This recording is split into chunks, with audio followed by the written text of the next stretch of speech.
আসসালামু আলাইকুম রহমাতুল্লাহ। সম্মানিত দর্শক শ্রোতা ভাই ও বোনেরা, কাছের ও দূরের দেশ প্রবাসের যারা যেখান থেকে আজকের ভিডিওটি দেখতে আসছেন, সবাইকে অসংখ্য অসংখ্য ধন্যবাদ। বন্ধুরা, আপনাদের সাথে আজকে যে বিষয়টা শেয়ার করব, ভাত খেতে দেখলে কি হয়।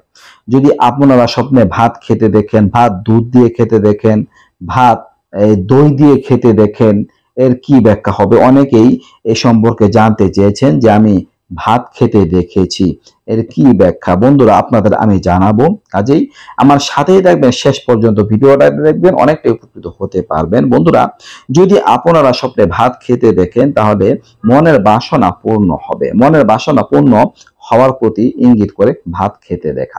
তবে যদি স্বপ্নে আপনারা পচা ভাত খেতে দেখেন, নষ্ট ভাত খেতে দেখেন, তাহলে এগুলো অভাব অনটন বোঝায়, অসচ্ছলতা বোঝায়, বা কোনো বিপদ দুর্ঘটনা বোঝায়। সবচেয়ে পচা দুর্গন্ধ ভাত খেতে দেখা।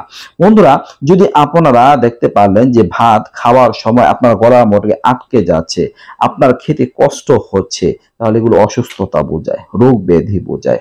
আল্লাহ তাআলার কাছে প্রার্থনা করব যেন আমাদের জীবনে কল্যাণ লাভ হয়।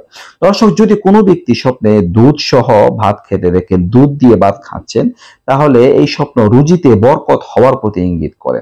আপনার রিজিকে প্রশস্ততা আসবে।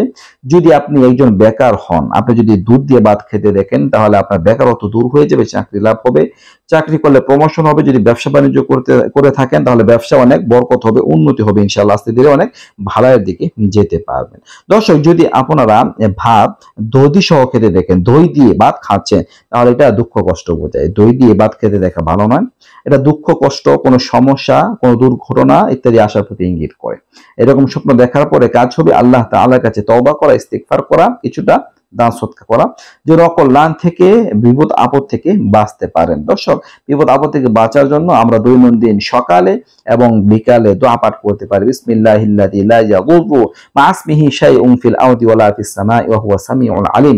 এই দোয়াটা আমরা সকালে 3 বার এবং বিকালে মানে মাগরিবের পরে 3 বার পাঠ করলে ইনশাআল্লাহ সমস্ত প্রকার বিপদ আপদ বালা মুসিবত থেকে বাঁচা যায়। আল্লাহ তাআলা আমাদের সবাইকে তৌফিক দান করুন আর কল্যাণকর স্বপ্ন দেখার তৌফিক দান করুন। এই ছিল আলোচনা। নিত্য নতুন আরো ভিডিও পেতে সবাই পাশে থাকবেন। এই পর্যন্তই। আসসালামু আলাইকুম ওয়া রাহমাতুল্লাহ।